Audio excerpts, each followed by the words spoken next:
ग्रहण पर इस मेगा कवरेज के साथ मैं लावनी विनीत आप सभी का बहुत स्वागत करती हूँ। बेहद खास है हमारा आज का ये बुलेटिन और आज का ये समय, क्योंकि ये समय आने वाले समय को बदलने वाला है।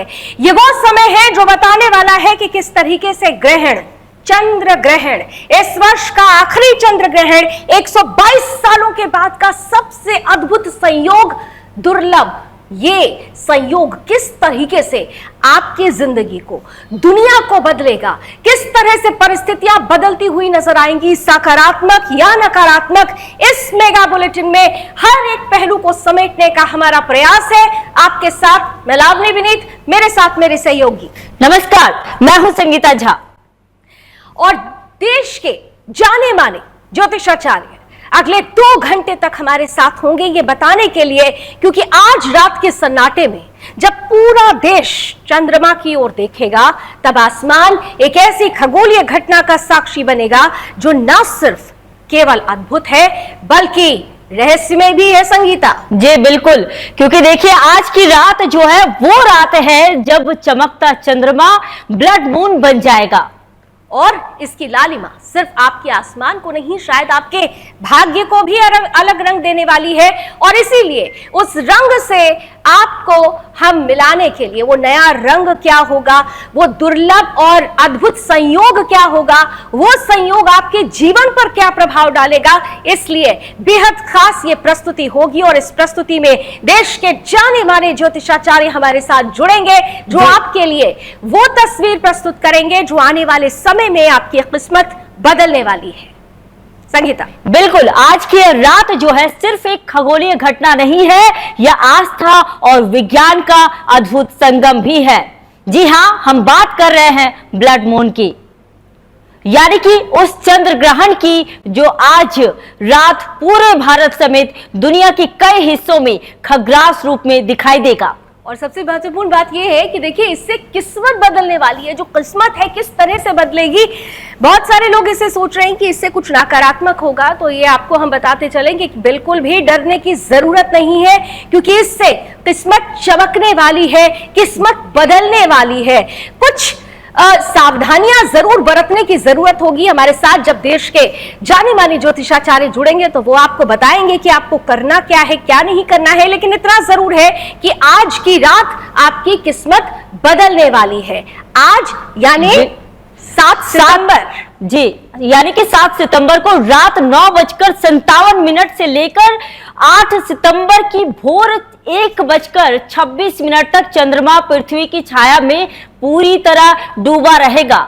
यानी कि कुल 3 घंटे 29 मिनट तक आप सभी को सावधान भी रहना है और साथ ही जो हमारे साथ आज जो ज्योतिष जुड़ेंगे वो भी बताएंगे कि क्या करना है, क्या नहीं करना है और कैसे जो है आप चंद्र ग्रहण के दौरान जो मुसीबतें आ सकती है या फिर उनसे किस तरह से बचा जाए। देखिए सबसे महत्वपूर्ण ये है कि हम 82 मिनट की बात करने वाले हैं। वो 82 मिनट जो आपकी किस्मत बदलने वाले हैं, वो 82 मिनट जिसका प्रभाव हर एक राशि पर ही नहीं बल्कि देश दुनिया की परिस्थिति पर भी पड़ने वाला है। वो 82 मिनट जो पूरे की पूरी जो भौगोलिक परिस्थितियां हैं, कहीं पर हम देख रहे हैं कि प्राकृतिक आपदा आ रही है, किस तरीके से भीषण बाढ़ की परिस्थिति है, क्लाउड बर्स्ट हो रहे हैं, बादल फट रहे हैं, जो भी परिस्थिति है, क्या उनका सीधा जो असर है वो इस चंद्र ग्रहण के बाद बदल जाएगा? क्या ये जो कुछ हो रहा है ये सब कुछ इस चंद्र ग्रहण के पहले की जो परिस्थिति है उस तरफ संकेत करता है? ये तमाम जो बातें हैं आज बेहद खास तरीके से आपके समक्ष रखने का प्रयास हमारा है। ये 82 मिनट चंद्रमा पूरी तरह से लालिमा में रंगा रहेगा, जिसे आम भाषा में ब्लड मून कहा जाता है। लेकिन विज्ञान की दृष्टि से अगर बात की जाए तो ये तस्वीर थोड़ी सी अलग होती है। हमारा धर्म और आध्यात्म अलग दृष्टिकोण से जिस परिस्थिति को प्रस्तुत करता है, विज्ञान की दृष्टि में अगर देखें तो जब पृथ्वी और सूर्य और चंद्रमा के बीच में आ जाती है तो सूर्य की सीधी रोशनी चंद्रमा तक नहीं पहुंच पाती है। पृथ्वी का वातावरण नीली रोशनी को सोख लेता है, लेकिन लाल रंग की किरणों को मोड़कर चंद्रमा तक पहुंचा देता है। बिल्कुल इसी का नतीजा होता है कि वह चंद्रमा जो हर रात दूधिया रोशनी में चमकता है, आज रात लाल नारंगी रंग में नजर आने वाला है, जिसे कि वैज्ञानिक जो है खगोलीय उत्सव की तरह देखते हैं।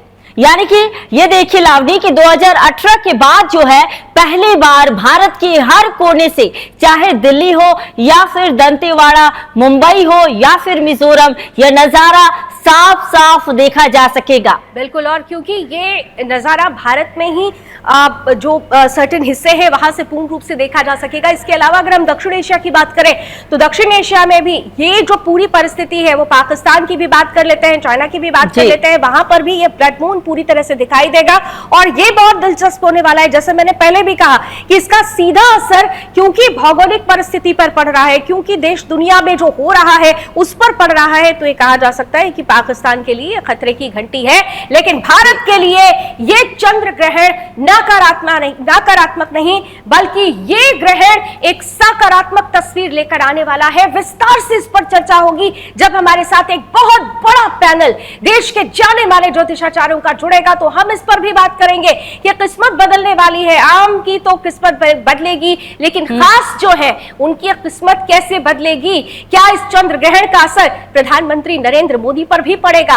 क्या इस चंद्र ग्रहण का असर राहुल गांधी पर भी पड़ेगा? क्या इस चंद्र ग्रहण का असर भारत अमेरिका के रिश्तों पर पड़ेगा, ट्रंप पर पड़ेगा, या फिर जिस तरह से हम बार बार कह रहे हैं कि आने वाला समय भारत का समय है, ये चंद्र ग्रहण एक नई तस्वीर, एक नए उदय के साथ, नए भारत उदय के साथ दुनिया में वो बेहतरीन तस्वीर लेकर आएगा जिसकी कल्पना भी शायद दुनिया ने नहीं की। और बेहद खास इसलिए भी ये चंद्र ग्रहण है क्योंकि एक तो ये इस साल का आखिरी पूर्ण चंद्र ग्रहण है, दूसरा अभी अगले महीने ही सूर्य ग्रहण भी लगने वाला है। तो ये जो दो ग्रहणों के बीच की जो परिस्थिति है, इसका क्या प्रभाव पड़ेगा, इस पर भी हम आपके सामने आज तस्वीर को बहुत बेहतरीन ढंग से प्रस्तुत करने का प्रयास करेंगे। लेकिन क्योंकि हम चंद्र ग्रहण की बात कर रहे हैं, आस्था और परंपरा की बात कर रहे हैं, तो भारतीय दृष्टि से, परंपरा की दृष्टि से इसके बहुत मायने हैं।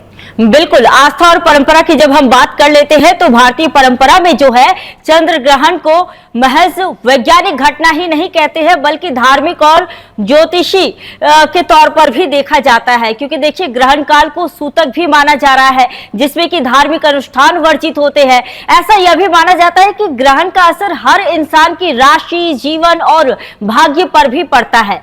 तो देखिए जिस तरह से लावनी, कई ज्योतिषविद यह मानते हैं कि ब्लड मून का प्रभाव जो है राशियों के स्वास्थ्य और संबंधों और आर्थिक स्थिति तक को भी प्रभाव कर सकता है, जिस वजह से जो है लोग जो कि भारत के लोग हैं वो काफी ज्यादा सतर्क रहते हैं और काफी ज्यादा जो है आस्था को लेकर भी वो जुड़े रहते हैं और ज्योतिषों के साथ जुड़ते हैं।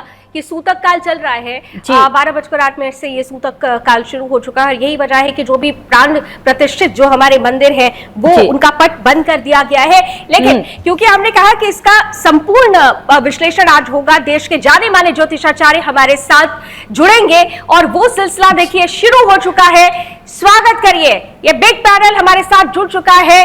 हमारे साथ देश के जाने माने ज्योतिषाचार्य हैं, हमारे साथ ज्योतिषाचार्य रजनीकांत श्रीवास्तव जी जुड़ चुके हैं, बहुत स्वागत है। साथ ही साथ हमारे साथ पंडित अमित पांडे जी हैं, बहुत स्वागत है। हमारे साथ अनिल दाहिया जी हैं, एस्ट्रोलॉजर हैं, देश के जाने माने, बहुत स्वागत है। और साथ ही साथ हमारे साथ डॉक्टर स्वामी देवानंद महाराज जी भी जुड़ चुके हैं, आपका भी स्वामी जी बहुत बहुत स्वागत है। और मैं शुरुआत देवानंद जी आपके साथ ही करने वाली हूँ, क्योंकि जब हम ग्रहण की बात करते हैं तो हमारे मन में सबसे पहले ग्रहण आते ही एक डर आ जाता है। ग्रहण इज इक्वल टू डर या ग्रहण इज इक्वल टू एक सकारात्मक परिस्थिति जिसके बारे में सोचना जरूरी है। देवानंद जी आपके साथ शुरुआत करती है। लावनी, हर हर महादेव, वंदे मातरम। बड़ी आनंद में हुआ। देखिए क्या है कि जब हम बाल्यावस्था में थे तो दादी नानी के मुख से सुना करते थे कि ग्रहण आ रहा है, हमारे भगवान को कष्ट है। तो वो सुना था यानी भगवान को कष्ट है। ये हो सकता है कि उस समय के लोग स्कूल कॉलेज में कम पढ़े थे शायद, तो उनके पास भाषा ही थोड़ी कमी थी, उनके पास शब्द की कमी थी, किंतु उनके भावना, उनके अर्थ को समझना है। यानी अभी हम भी अपने कभी दैनंदिनी जीवन में बोलते हैं पता नहीं किसके ग्रहण लग गई, बड़ा कष्ट में चल रहे हैं। हम जब भारत की बात करते हैं तो हमारे भारत को किसकी नजर लग गई, किसकी ग्रहण लग गई। ग्रहण यानी कष्ट। किंतु आज के संदर्भ में हम यह बोलना चाहूंगा, चंद्र ग्रहण में खगोलीय घटना बल्कि एक खगोलीय उत्सव है। उत्सव के रूप में एक मैं नया शब्द आज देना चाहूंगा। और कई जगह लोग बोला तो बड़ा चौंक गए कि महाराज जी आप किन शब्द का उपयोग कर रहे। बिल्कुल मैं दोबारा बोल रहा हूं, आज हम बोलेंगे कि हम इस ग्रहण को उत्सव की तरह मनाएंगे, इंजॉय करेंगे। घटना को खतरा बोलकर, भ्रम बोलकर, डर बोलकर ऐसी कोई बात नहीं है, उसे मैं पूर्णता उससे मैं खारिज करता हूं। और इसे इंजॉय करेंगे। पहले करते थे नंगी आंखों से नहीं देखना, सूर्य ग्रहण में ज्यादा, किंतु चंद्र ग्रहण में आंखें देखना से कोई बड़ी बात नहीं, लेकिन सावधानी। अब उस रोचक एक सीन को स्मरण करें, जब लोग या बच्चे अपने छत पे जाते थाली पे रख देते हैं जल, और उस पर उसकी छाया रखते उसे इंजॉय करते, उससे फोटो खींचते हैं। ये तो उत्सव यही तो है। और अभी लाभ हानि, किसी भी चीज का दो पक्ष होता है, लाभ भी होता है, हानि भी होता है। निश्चित रूप से 12 राशियां हैं, 12 राशियों में किसी के ऊपर इसका सुप्रभाव पड़ना है, किसी के ऊपर कुप्रभाव पड़ेगा। यह बात में आवश्यक है, जितने मंदिर हैं या हमारे घरों के आश्रम में कहीं भी जो भी पूजा स्थल मंदिर है, उसके पट ऐसे बंद कर दिए गए, क्योंकि सूतक लग चुका है 12:59 से। सूतक लगते ही पूजा पाठ का क्रिया बंद हो गया।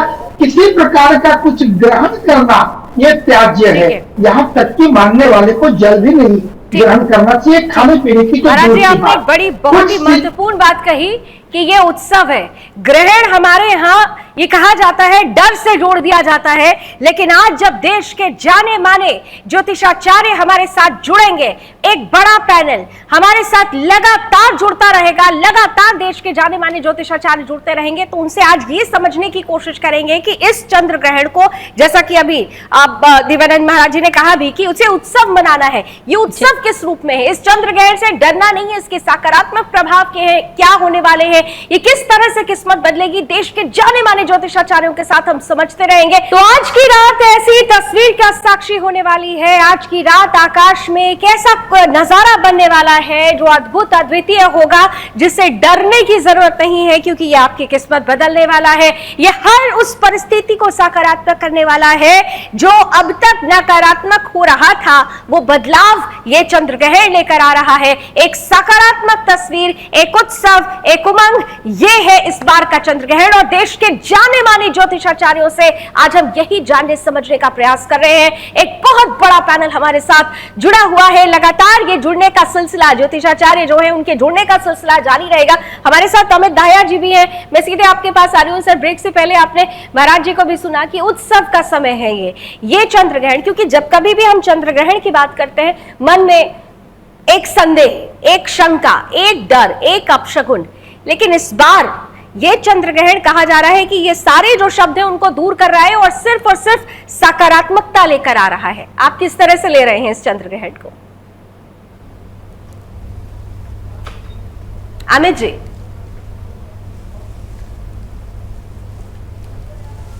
देखिए, जो अभी स्वामी जी कह रहे थे कि इस वक्त भारतीय राजनीति हो या विश्व के राजनीति में जो चंद्रग्रहण का प्रभाव दिखाई दे रहा है, इस चंद्रग्रहण का प्रभाव सर्वाधिक जो दिखाई देगा कुंभ राशि पे दिखाई देगा।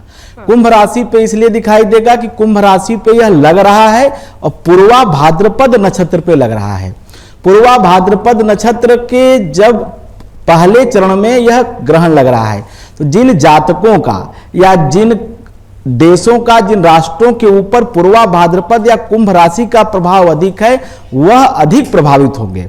ऐसे में जब हम भारतवर्ष की बात करते हैं या हम अपने वर्तमान परिदृश्य की बात करते हैं, वैश्विक स्थिति की बात करते हैं, तो भारतवर्ष की कुंडली में जो वृषभ लग्न की कुंडली है, जिसके तृतीय भाव में चंद्रमा है, और चंद्रमा का मालिन्य होने से ही चंद्र ग्रहण होता है, तो कहीं ना कहीं इसका प्रभाव कुंभ राशि के ऊपर, पूर्वा भाद्रपद में पैदा हुए लोगों के ऊपर अधिक रहने वाला है। लेकिन अच्छी बात यह है कि इसका प्रभाव केवल 15 दिनों तक अधिक दिखाई देगा, अर्थात 7 सितंबर से लेकर के और 22 सितंबर तक। 22 सितंबर के बाद जब हमारा आश्विन का महीना, नवरात्र का महीना आरंभ हो जाएगा, तो उसके बाद इसका कोई प्रभाव बुरा नहीं रहेगा।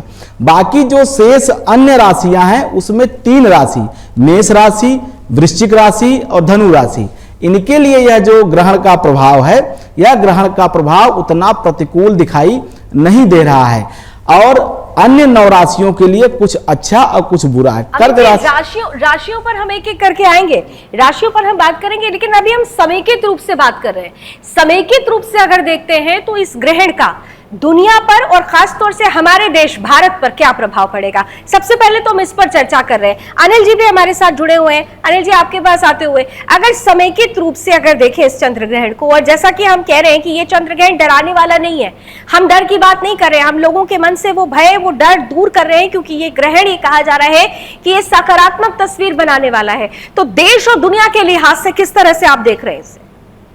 देखिए, देश और दुनिया के लिए जो ग्रहण है उसमें क्या है कि कुंभ राशि के साथ राहु है अभी वर्तमान में गोचर में। तो ये जो ग्रहण है ये बहुत ही दुर्लभ संयोग बन रहा है। खगोलीय घटना इसकी देखी जाए तो ये बड़ा दुर्लभ संयोग है ना। ये 22 साल के बाद में ये ग्रहण आ रहा है और पूरे भारतवर्ष में, और काफी 60% भी दुनिया पे ये ग्रहण का प्रभाव रहेगा। तो ये ग्रहण एक बहुत बड़ा आर्थिक हलचल और एक राष्ट्रीय इंटरनेशनल हलचल पैदा करेगा। तो इस ग्रहण के बाद में एक तो 5-7 कंट्रियों की अपना आप एक लूप बन जाएगी, है ना। तो ये ग्रहण एक बहुत बड़ा परिवर्तन आने वाले 6 महीने में विश्व में बहुत बड़ा परिवर्तन करेगा। और आने वाले समय में यह ग्रहण जो भारत है, भारत कहीं न कहीं एक अमेरिका के बराबर लीडरशिप लेने वाला है। भारत, आप देखना कि जैसे अमेरिका ने जो भारत के लिए जो किया है, आवाज आ रही है मेरी आपको? जी बिल्कुल आ रही है, बिल्कुल आ रही है। हाँ, तो ये जो ग्रहण है ये आप नोटिस करेंगे आने वाले 3 महीने के बाद में कि भारत का कितना बड़ा परिवर्तन होएगा, और जो विश्व की बड़ी शक्तियां थी वो भारत के आगे झुकेगी। तो इसमें हो सकता है कि भारत को तनाव और काफी चीजें झेलनी पड़ेगी, लेकिन भारत एक बहुत बड़ा एक बहुत बड़ी शक्ति होकर उभरेगा। तो भारत के लिए बेहद खास ये होने वाला है, ये तो हमें दिखने भी लगा है। कहते हैं ना कि ग्रहण का प्रभाव, हमेशा हम आफ्टर इफेक्ट की बात करते हैं, लेकिन प्री इफेक्ट भी होता है, और ये जो प्री पोजिशनिंग होती है वो अपने आप में बहुत इंपॉर्टेंट होती है। और हमने भारत के बदलते रूप स्वरूप को, उसकी बढ़ती हुई वैश्विक ताकत को हमने अब लगातार देखना शुरू किया। ट्रंप को अगर घुटने पर आना पड़ा है तो ये भी सोचने की जरूरत है कि ये ग्रहण का, उसके पहले का चंद्र ग्रहण का एक बड़ा असर तो नहीं है, और सकारात्मक असर। तो देश के जाने माने ज्योतिषाचार्य हमारे साथ लगातार बने रहेंगे, बड़ा पैनल है ये, हमारे साथ ये तमाम अतिथि भी बने रहेंगे, और नए अतिथियों की जुड़ने का सिलसिला भी जारी रहेगा। सीधे मैं रुक करती हूँ, मेरे साथ जुड़े हुए हैं, हमारे साथ सभी बड़े पैनलिस्ट जुड़े हुए हैं। रजनीकांत जी के पास आना चाहूंगी। रजनीकांत जी, ये बताइए कि ये जो चंद्र ग्रहण जो पड़ रहा है, इसका असर क्या सिर्फ वहीं पड़ेगा जहां ये दिखेगा, या फिर पूरे पृथ्वी पर इसका असर दिखेगा? देखिए, चंद्र ग्रहण का जो प्रभाव है, चंद्रमा जो कारक है वो जल तत्व का है। तो जहाँ जहाँ समुद्र, नदी वगैरह का किनारे के शहर है वहाँ के लोगों पे ज़्यादा पड़ता है। इसके अलावा कर्क राशि का स्वामी है, वृश्चिक राशि में नीच होता है चंद्रमा, वहाँ होता है। ये बताया गया है चंद्रमा मनसो जातक, मन का कारक चंद्रमा है, तो हर आदमी के ऊपर कुछ ना कुछ प्रभाव जरूर डालेगा। और राहु भ्रामक स्थिति पैदा करता है, राहु के कारण ही ग्रहण लगती है, और ये पूर्व भाद्रपद नक्षत्र में इसका ग्रहण है। अब क्या आप देखेंगे कि जितने भी हम जातक हैं, जहां से भी है, इंडिया के किसी कोने में, विदेश में कहीं भी है, तेल, लिक्विड आइटम, तेल, घी या नदी के किनारे, समुद्र के किनारे, उस जातक के ऊपर ज्यादा प्रभाव दे देगा, वहां आसपास रहने वाले। उसका कुंभ राशि में लगा है, कुंभ राशि पे प्रभाव देगा ही देगा, इसका प्रभाव देगा। साइंस और अध्यात्म की बहुत दिनों से सैद्धांतिक मतभेद रहा है। साइंस ये कहती है कि मात्र एक खगोलीय घटना है, अध्यात्म कहता है कि इसका मन मस्तिष्क पर प्रभाव पड़ता है, एक प्रेग्नेंट लेडीज के ऊपर इसका प्रभाव पड़ जाता है। तो ये मानते हैं कि हमारा धर्म ही वैज्ञानिक है, और इसीलिए ये एक सिक्के के दोनों पहलू हैं। सोचने का और प्रस्तुत करने का ढंग अलग हो सकता है, लेकिन हमारा तो धर्म ही पूरी तरह से वैज्ञानिक है।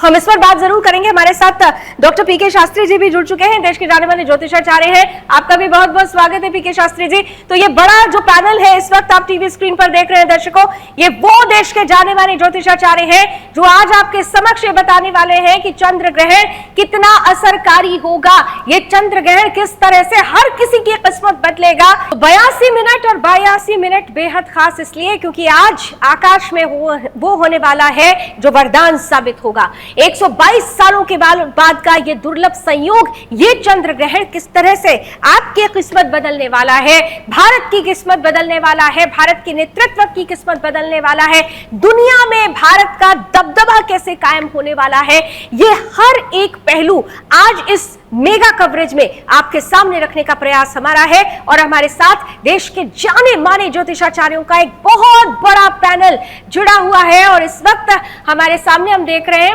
मुस्कुराता हुआ चेहरा, और जिन्हें हम प्रोफेसर पवन सिन्हा जी कहते हैं, देश के जाने माने एस्ट्रोलॉजर है।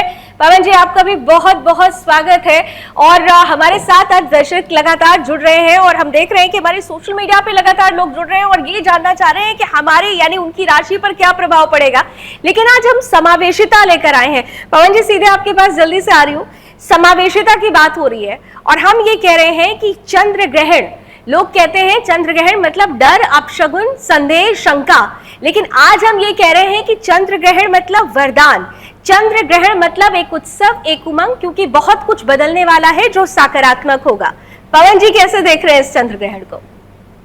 मैं तो सदा ही चंद्र ग्रहण को या सूर्य ग्रहण को एक खगोलीय घटना की तरह देखता हूं और खगोल शास्त्री भी जिस पॉइंट से शुरू करते हैं, ज्योतिष भी उसी पॉइंट से शुरू करता है। खगोल शास्त्री जहां रुकते हैं, ज्योतिष उससे थोड़ा आगे जाता है, वो राशियों के अनुसार देखता है, नक्षत्रों के अनुसार भी देखता है, और जहां उसको मानव पर संकट नजर आता है वो वहां पर उसके उपाय भी बताता है, तो जिससे कि लोग का मन शांत होता है, लोग बेहतर होते हैं। तो ये स्थिति एक मैं देखता हूं। ये चंद्र ग्रहण जो है ये परेशानियां तो लाएगा, देखिए जल से संबंधित, धरती कांपने से संबंधित, और चूंकि चंद्रमा और सूर्य के बीच में, दोनों ग्रहणों के बीच में बहुत कम समय है, तो कहीं ना कहीं किसी पश्चिम क्षेत्र में या पश्चिम क्षेत्र की वजह से बाकी दुनिया में कुछ परेशानियां बढ़ेंगी। मैं कोई पूरी तरह युद्ध की स्थिति तो नहीं कहूंगा, लेकिन हाँ कुछ इस तरह की स्थितियां तो रहेंगी और वाहन दुर्घटनाएं बहुत तेजी से होंगी, तो ये सारी चीजें रहेंगी। मानसिक उथल-पुथल रहने की वजह से ये व्यक्तियों को परेशान करेगा जिनका चंद्रमा कमजोर है। जिनका चंद्रमा मजबूत है उन्हें कोई दिक्कत की बात नहीं है, लेकिन जिनका चंद्रमा कमजोर है वो घर गृहस्थी, मित्र, पार्टनरशिप आदि का बहुत ज्यादा ख्याल रखें, अपने रिलेशनशिप में ध्यान दें कि उनके मन की वजह से, स्वभाव की वजह से उनके रिश्तों में, उनके कुटुंब में कोई दरार ना आ जाए। तो इस प्रकार मैं चंद्र ग्रहण को पूरी तरह गलत तो नहीं देखता, क्योंकि आर्थिक रूप से ये चंद्र ग्रहण मदद करने वाला भी है और ये कई और क्षेत्रों में भी चंद्र ग्रहण मदद करेगा, भारत भी मजबूती से खड़ा होगा। तो चंद्र ग्रहण पूरी तरह गलत नहीं है। कोई भी सेलेशियल घटना होती है वो पूरी तरह गलत तो नहीं होती, लेकिन हाँ प्रिकॉशन रखने की जरूरत इन क्षेत्रों में है जिसका आकलन मैंने किया मेरी समझ के अनुसार। मतलब डरना नहीं है, सिर्फ सावधान रहना है, कुछ चीजों का ध्यान रखना है, बिल्कुल ऐसा कह सकते हैं। जी हाँ, बिल्कुल बिल्कुल ये बात है, डरना बिल्कुल नहीं है, क्योंकि ये तो घटनाएं हैं जो होती रहती है, तो इसमें डर की कोई आवश्यकता नहीं है। बस सतर्क रहें और अपने इष्ट का पूजन करते रहें, उसी से सब परेशानियां दूर होती हैं। तो बस मैं यही इसमें मेरा टेक रहता है हमेशा ही कि डरिए नहीं, सावधान रहिए। बिल्कुल सावधान रहने की जरूरत है। और डॉक्टर पीके शास्त्री जी भी हमारे साथ जुड़े हुए हैं। पीके शास्त्री जी, देखिए देश दुनिया पर प्रभाव की बात हो रही है और हम यही कह रहे हैं कि चंद्र ग्रहण से डरने की जरूरत नहीं है, क्योंकि ये बहुत हद तक, बहुत तरीके से किस्मत बदलेगा। मेरा सवाल आपसे ये है कि ये साल हमारे मंगल का साल है, 2025 से कहा जा रहा था कि मंगल का साल है, और मंगल के साल में ये आखिरी चंद्र ग्रहण, आप किस तरह से ले रहे हैं इसे? मैं बताना चाहूंगा कि यह साल का ये दूसरा और आखिरी चंद्र ग्रहण है और कहते हैं आने वाली 21 तारीख को भी एक ग्रहण पड़ रहा है, जो कि हिंदुस्तान में नहीं है, तमाम देशों में यह दिखाई देगा, एशिया में नहीं रहेगा। तो ग्रहण कहीं ना कहीं मनुष्य, जीव और जंतु सबके लिए अनिष्टकारी माना जाता, पर उसके लिए हमारे धर्मशास्त्रों में उपाय दिए गए हैं और कहते हैं कि यह खास करके पूर्वा भाद्रपद नक्षत्र और कुंभ राशि पर, और इसकी जो अवधि है वो काफी ज्यादा है। तो ऐसे में ग्रहण के दौरान हमें सावधानियां बरतनी चाहिए, खास करके उन गर्भवती माताओं बहनों को थोड़ा ध्यान देना होता है। दूसरे नंबर पे हमें एक पवित्रता और शुद्धि रखने की आवश्यकता होती है। जैसे ग्रहण के दौरान हम कोई भोजन इत्यादि ना लें, कोई बीमार है, अस्वस्थ है, उसको दवा लेनी है तो उसमें तुलसी का पत्ता या कुछ इत्यादि डाल करके लेना चाहिए। और जिस कुंडली के अंदर में राहु या चंद्रमा एक साथ बैठा हुआ है उसको ग्रहों का जाप करना चाहिए। अगर किसी की कुंडली के अंदर में राहु चंद्रमा नहीं है, चंद्र ग्रहण दोष विद्यमान नहीं है, तो वह ओंकार मंत्र का जाप कर सकते हैं। ओम नमो भगवते वासुदेवाय नमः मंत्र का जाप कर सकते हैं।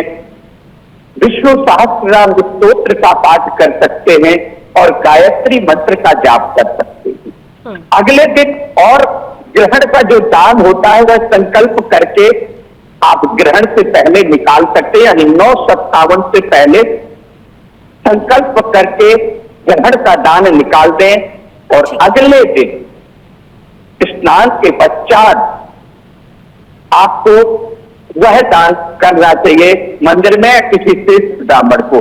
दूसरा एक दान छाया दान होता है, जैसे आटा, नमक, झाड़ू, पुराने कपड़े, ये भी हमारे शास्त्रों में विधान है कि छाया दान, जैसे कोई शनि का दान लेता है उसको दे सकते हो, कोई सुपर है, जमादार इत्यादि है। ये हर एक दान अलग अलग व्यक्ति के देने का एक विधान है।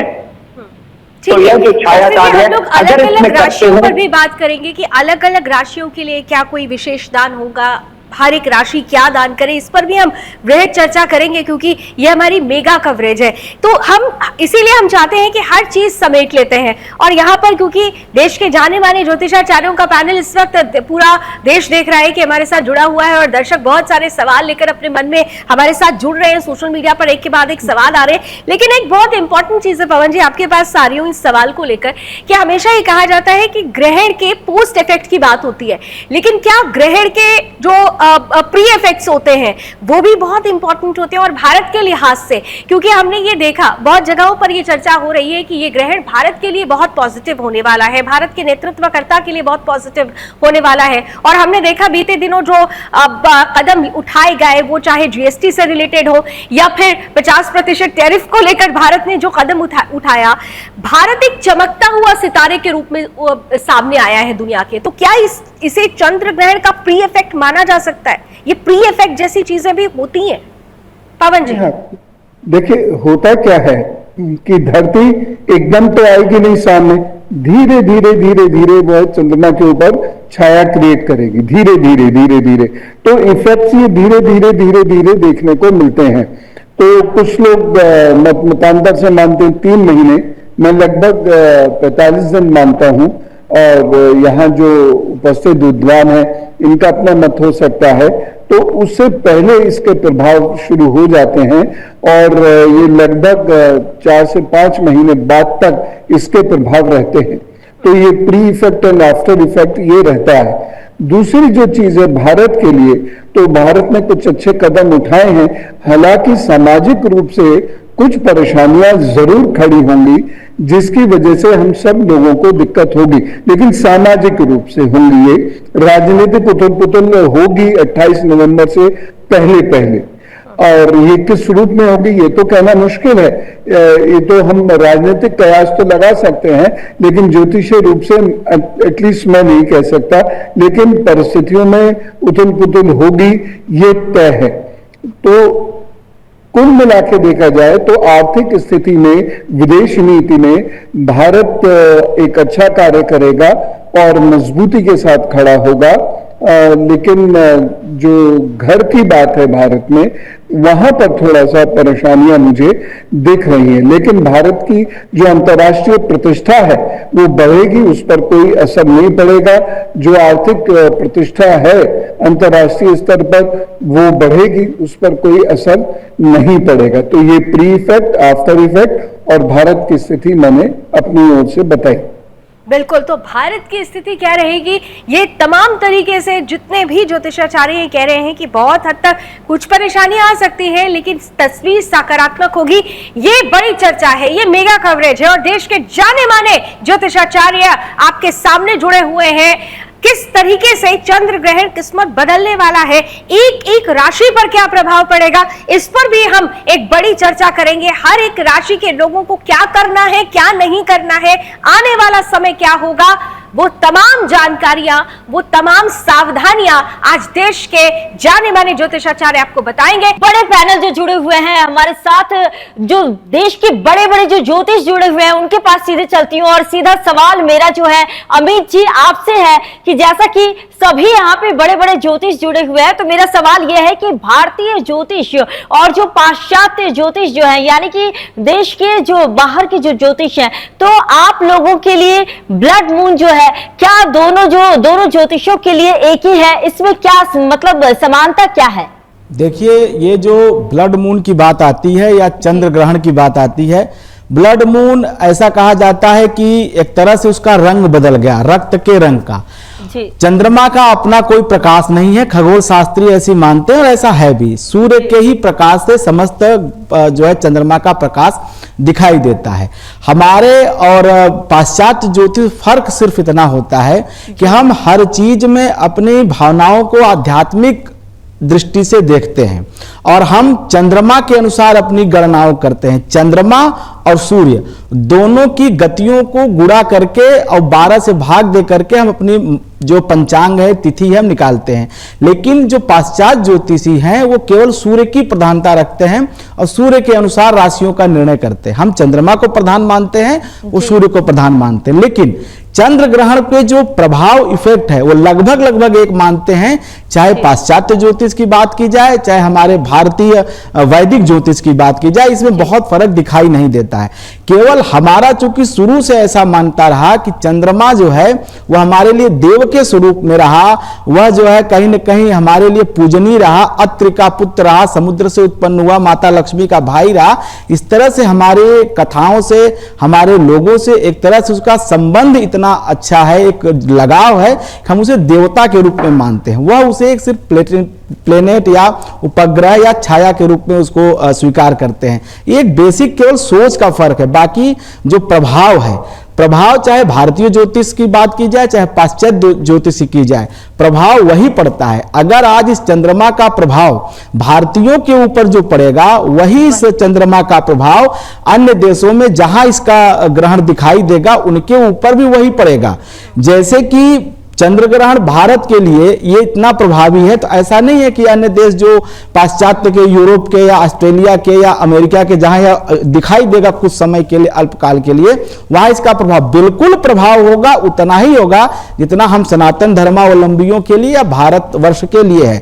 हाँ, भारतवर्ष के लिए अधिक इसलिए हो जाता है क्योंकि भारतवर्ष के लिए जो इसका प्रभाव है, हिंदुस्तान का जो जन्म कुंडली है, भारत एक जीता जागता राष्ट्र पुरुष है, इसका जो जन्म हुआ है वो कर्क राशि में हुआ है। चंद्रमा इसके तीसरे भाव में है, तो चंद्रमा जब तीसरे भाव में है और चंद्रमा कर्क राशि, भारत का पराक्रम पौरुष है चंद्रमा, और वह जब ग्रहण करता है तो कहीं ना कहीं भारत के लिए प्रभाव ज्यादा दिखाई देता है। अन्य देशों की कुंडली तो मुझे नहीं ज्ञात है, लेकिन भारतवर्ष की अगर मैं बात करूं तो कहीं ना कहीं इसका जो ब्लड मून कह लीजिए या खग्रास चंद्र ग्रहण कह लीजिए, इसका प्रभाव हिंदुस्तान के सीमा प्रांतीय क्षेत्रों में जरूर दिखाई देगा। क्योंकि हमारा जो विदेशी मैत्री संबंध है उसमें कहीं ना कहीं तकलीफ होनी है, उसमें कहीं ना कहीं टकराव ये 15 दिनों तक रहने वाला है। और 22 सितंबर तक जब तक सूर्य ग्रहण की घटना नहीं घट जाती है तब तक, अभी एक हमारे पैनलिस्ट जो ज्योतिषी जी कह रहे थे कि 45 दिन का, लेकिन ये बात सच है, प्री इफेक्ट और पोस्ट इफेक्ट दोनों होता है 15 दिन से लेकर 45 दिन तक। और इसका प्रभाव 15 दिन के बाद खत्म इसलिए नहीं हो जाएगा कि 15 दिन रहे, इसलिए खत्म हो जाएगा कि सूर्य ग्रहण का प्रभाव लागू हो जाएगा।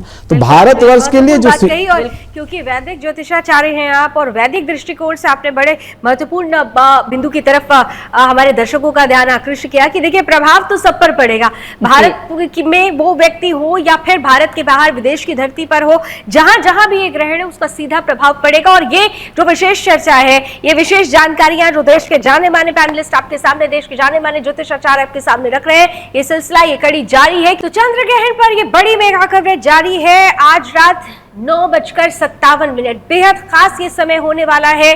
जिस तरीके से ये ग्रहण शुरू होगा 11 बजे, फुल मून जब हम देखेंगे, ब्लड मून देखेंगे, तब से लेकर यानी 82 मिनट, ये जो 1 घंटा 29 मिनट है वो कितना महत्वपूर्ण है, इसका क्या असर है देश दुनिया पर, व्यक्तिगत रूप से विकास पर, समावेशिता को समेटे हुए, ये तमाम बातें आज देश के जाने माने ज्योतिषाचार्य हमारे साथ जो जुड़े हुए हैं वो बता रहे हैं आपके सामने। वो सावधानियां, वो चेतावनियां और इसके साथ साथ कि वो उपाय क्या होंगे जो आपके जीवन को बदल सकते हैं। लेकिन यहाँ पर मैं पवन जी आपके पास आ रही हूं, एक बड़ी महत्वपूर्ण चीज कही जाती है कि जब कोई ग्रहण होता है तो ये ग्रहण दरअसल वास्तव में आत्मचिंतन और आत्मशुद्धि का ये एक बहुत बड़ा आधार होता है, ये बहुत बड़ा समय होता है आत्मचिंतन और आत्मशुद्धिकरण का। तो जो लोग ये कहते हैं कि नहीं जी इसमें तो इस पर आपको थोड़ा सा सावधानियों के साथ आप ये करें, ये करें, ये करें, इसीलिए हमने आप सभी को, आप विद्वानों को यहाँ बुलाया कि वो डर दूर किया जाए। ये आत्मचिंतन और आत्मशुद्धिकरण कितना महत्वपूर्ण होता है ये काल, खासतौर से ग्रहण का? ग्रहण का जो ये समय होता है तो ये समय बड़ा महत्वपूर्ण होता है, कंसंट्रेशन के पॉइंट ऑफ व्यू से बहुत महत्वपूर्ण है। दूसरी बात, आपको एक लंबा समय मिलता है, खासतौर से चंद्र ग्रहण में आपको एक लंबा समय मिलता है अकेले बैठने का। जब व्यक्ति अकेले बैठेगा और मान लीजिए तो उसके पास जो डिस्टर्बिंग चीजें हैं, यानी मोबाइल सबसे बड़ी डिस्टर्बिंग चीज है हमारे बीच में, और ये उसके पास यदि ना हो तो वह अंतर्मुखी होना शुरू हो जाएगा, इंट्रोवर्जन शुरू होगा, और उससे वह स्वयं का आकलन करेगा, बहुत सारी और बातें सोचेगा, बहुत सारी अच्छी बातें सोचेगा, अपना टाइम टेबल सोचेगा, अपना भविष्य सोचेगा। तो इससे जो उसका आत्मबल है वो बढ़ना शुरू होगा। और साथ ही साथ जो ऐसे लोग हैं जिनको घबराहट, एंजाइटी बहुत रहती है, इस समय में यदि वो प्राणायाम करें, मंत्र जप करें तो उसका बहुत विशेष लाभ भी उनको मिलता है। और ऐसे में जो लोग जप करते हैं या किसी किस्म की साधना करते हैं, और यूं तो अध्ययन भी, आत्मचिंतन भी एक साधना ही है, तो जो लोग साधना करते हैं तो उन लोगों को भी बहुत लाभ इसमें प्राप्त होता है। इसलिए ग्रहण का जो समय है यदि हम उसे नष्ट ना करें और उसको हम रील्स वगैरह में नष्ट ना करें तो फिर हमें बहुत कुछ प्राप्ति का मौका मिलेगा, बहुत कुछ प्राप्ति के अवसर मिलेंगे, विशेष रूप से यदि हम उसमें जप करते हैं और आत्मचिंतन करते हैं। तो ये आपकी बात एकदम ठीक है कि ये समय आत्मचिंतन का है, आत्मबल को बढ़ाने का है और सिद्धि साधना प्राप्त करने का है। आपने कहा कि मंत्र साधना का है और बहुत महत्वपूर्ण इसका प्रभाव पड़ता है, और खासतौर से कहा जाता है कि जब आप अपने इष्ट के साथ अपने गुरु को भी याद करते हैं, क्योंकि गुरु ने ही इष्ट तक पहुंचाने का रास्ता प्रशस्त किया है, तो अगर आप गुरु को भी याद करते हैं तो उस वक्त ये जो प्रभाव अगर नकारात्मक होने वाला भी होता है तो वो दूर हो जाता है। तो चंद्र ग्रहण से बदलेगी किस्मत, बेहद खास ये जो प्रस्तुति है आपके लिए, हम मेगा कवरेज ये लेकर आए हैं। शाम के 6 बज रहे हैं और बहुत खास तरीके से हमारे साथ देश भर का बड़ा पैनल जुड़ा हुआ है। वो पैनल, वो ज्योतिषाचार्य हमारे साथ हैं जो आपको इस ग्रहण की बारीकी समझा रहे हैं, जो आपको बता रहे हैं कि किस्मत बदलेगी, थोड़ी सी सावधानी बरतिए, डरिए मत, क्योंकि ये ग्रहण बहुत तरीके से बहुत बदलाव लेकर आ रहा है। ये ग्रहण भारत ही नहीं बल्कि पूरे पूरे एशिया, यूरोप, पश्चिमी ऑस्ट्रेलिया, अफ्रीका, न्यूजीलैंड, बहुत जो विदेशी धरती है वहां पर भी ये चंद्र ग्रहण दिखेगा। लेकिन अगर प्रभाव की बात करें तो कहीं पर ये कहा जा रहा है कि पश्चिम जो इलाके हैं वहां पर इसका प्रभाव ज्यादा पड़ेगा और वो प्रभाव नकारात्मक हो सकता है। लेकिन भारत के लिहाज से बहुत ज्यादा घबराने की जरूरत नहीं है। हमारे तमाम जो ज्योतिषाचार्य हैं इस ओर बार बार इंगित भी कर चुके हैं। 122 सालों के बाद का ये दुर्लभ संयोग है और मुझे लगता है कि संगीता, क्योंकि इतना बड़ा पैनल जब देश का जाने माने ज्योतिषाचार्यों का जुड़ा हो तो हर कोई ये जानना चाहेगा कि मेरी राशि का क्या हाल होगा। राशि का हाल तो जानना ही चाहेगा। और साथ ही लावनी मैं यह भी बता दूं कि जो घर के माता पिता होते हैं वो अपने बच्चों को लेकर काफी ज्यादा जो है चिंता में रहते हैं। पुरुषोत्तम जी, मैं आपके पास आना चाहूंगी। पुरुषोत्तम जी, मेरा सवाल ये है आपसे कि जैसे कि युवा और बच्चे हैं उन पर जो है कहा जाता है कि बहुत ज्यादा असर जो है ग्रहण का पड़ता है, जिस वजह से जो है माता पिता बहुत ज्यादा चिंतित रहते हैं। और साथ ही मैं लावनी यह भी बता दूं कि मेरे घर से भी कॉल आया था मेरे मम्मी पापा का कि ग्रहण के दौरान जो है कहा जाता है कि खाना नहीं खाना है, ये नहीं करना है, कई सारी ऐसी चीजें कही जाती है। पुरुषोत्तम जी बताइए कि कैसे युवाओं को इस दौरान जो है सावधान रहना है या फिर उनके लिए एक अच्छा संकेत है ये जो ब्लड मून है। देखिए, व्यक्ति को चाहिए कि खास करके माता पिता को बच्चों के प्रति चिंता होना लाजमी है, पर ग्रहण के दौरान इसका सबसे बड़ा उपाय होता है सावधानियां। हम इस सावधानी को बरतते, खास करके कि ग्रहण के दौरान हमारे जो भोजन होता है, पहली बात तो भोजन वर्जित होता है, पर बच्चे बिगड़ भोजन के नहीं रह सकते। तो इसी में कहा गया कि जब से 12:57 पर सूतक लगा है उस दौरान से अभी तक कोई भी आपको वस्तु ग्रहण करनी है उसमें तुलसी का पत्ता या कुछ डालें और वो बच्चों को या कोई बीमार बुजुर्ग है उनको ग्रहण करना चाहिए। घर के अंदर में सकारात्मकता रखनी चाहिए, जैसे दीपक कहीं जल दें या गूगल लोभान इत्यादि की धूनी जला दें और घर में एक सकारात्मक वातावरण बनाना चाहिए। ये नहीं कि हम आम दिनों की तरह हम कार्य नहीं कर सकते हैं, क्योंकि ग्रहण के दौरान हमें सावधानियां बरतना ही हमारा सबसे प्रमुख और लक्ष्य होता है। और इसको अगर हम करते हैं तो इससे हमें लाभ मिल जाता है।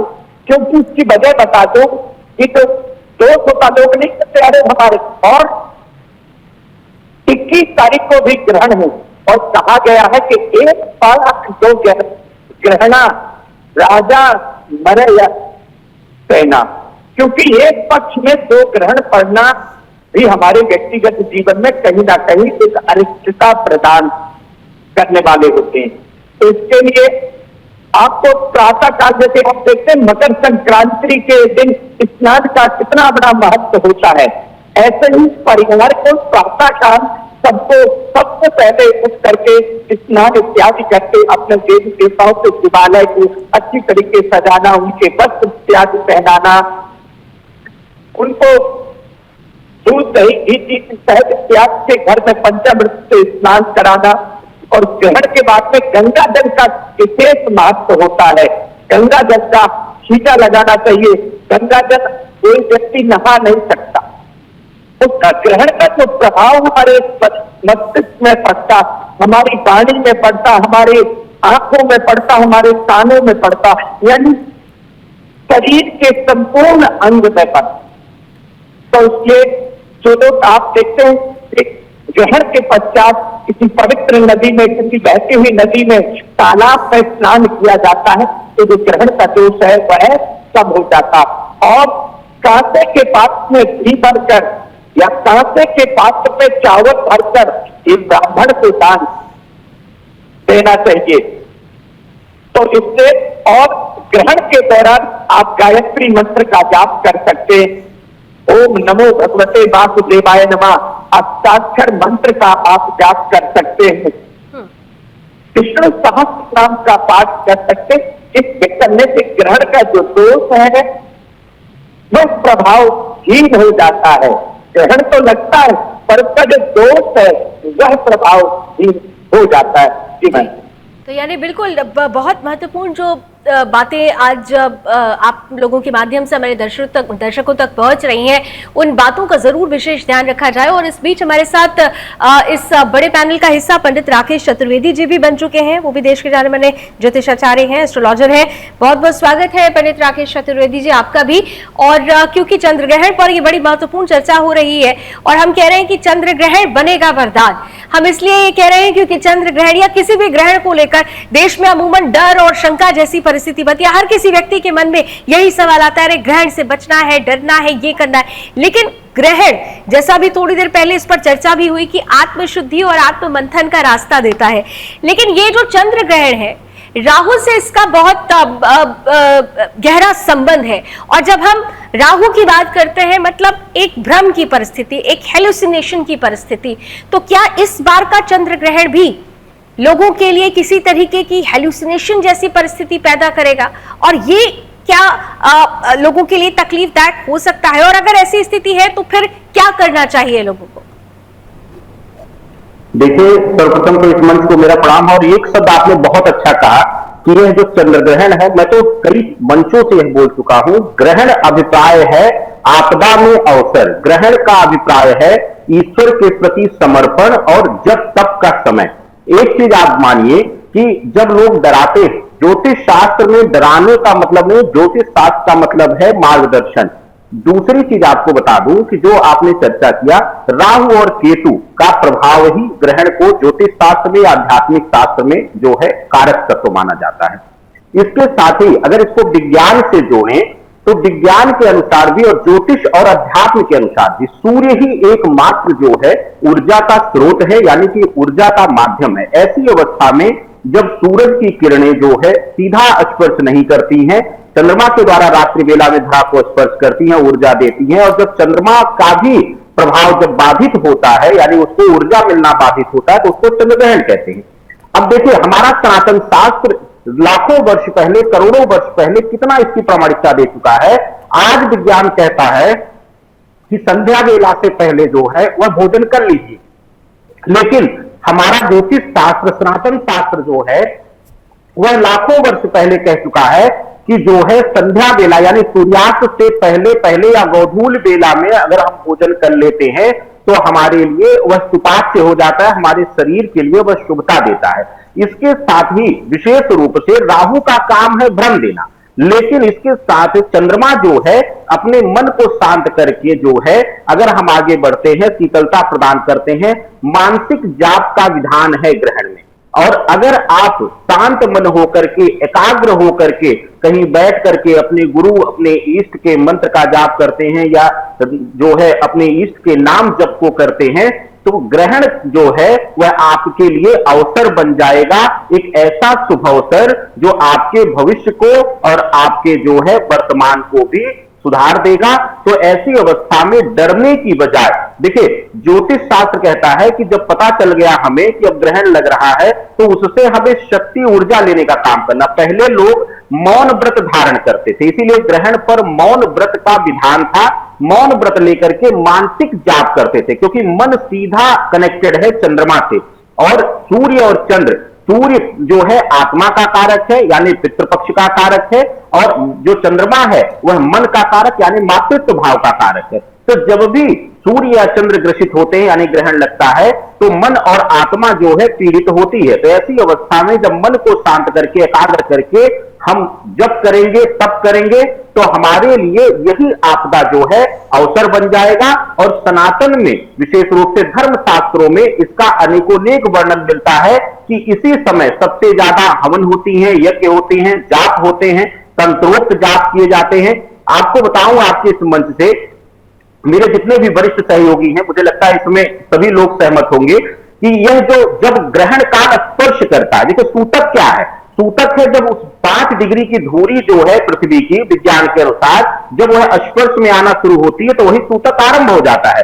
लेकिन जब ग्रहण काल आरंभ होता है, यानी जब 9:58, 9:57 से अलग अलग पंचांगों की मिनट, 1 मिनट का अंतर है, तो अगर स्पर्श कर रहा है ग्रहण, उस समय से अगर हम किसी मंत्र को, वैदिक मंत्र को मानसिक जप करना शुरू करते हैं और ग्रास काल के पूर्ण होने तक, यानी ग्रहण काल के पूर्ण होने तक उसका जाप किया जाता है, तो ऐसी धार्मिक मान्यता है, वैदिक मान्यता है कि वह मंत्र जो है एक पुरुष पूर्ण कर लेता है, यानी कि वह सिद्ध हो जाता है। तो ऐसी अवस्था बहुत सारे लोग, संत महात्मा इत्यादि जो है वो शांत होकर के आज जो है सिर्फ जो है मंत्र जाप करेंगे ग्रहण के दौरान। और हमें आपको भी ईश्वर का, अपने गुरु का जो है मंत्र जाप करना चाहिए, यही आपके लिए सबसे अच्छा शुभ अवसर है। आपने बहुत महत्वपूर्ण बात कही है राकेश जी, और हमारे साथ डॉक्टर रजनीकांत श्रीवास्तव भी हैं। मैं डॉक्टर साहब एक सवाल, जैसा कि अभी पंडित राकेश चतुर्वेदी जी ने कहा भी कि जब हम चंद्रमा की बात करते हैं, मतलब चंद्रमा यानी आपके मन से उसका सीधा संबंध होना।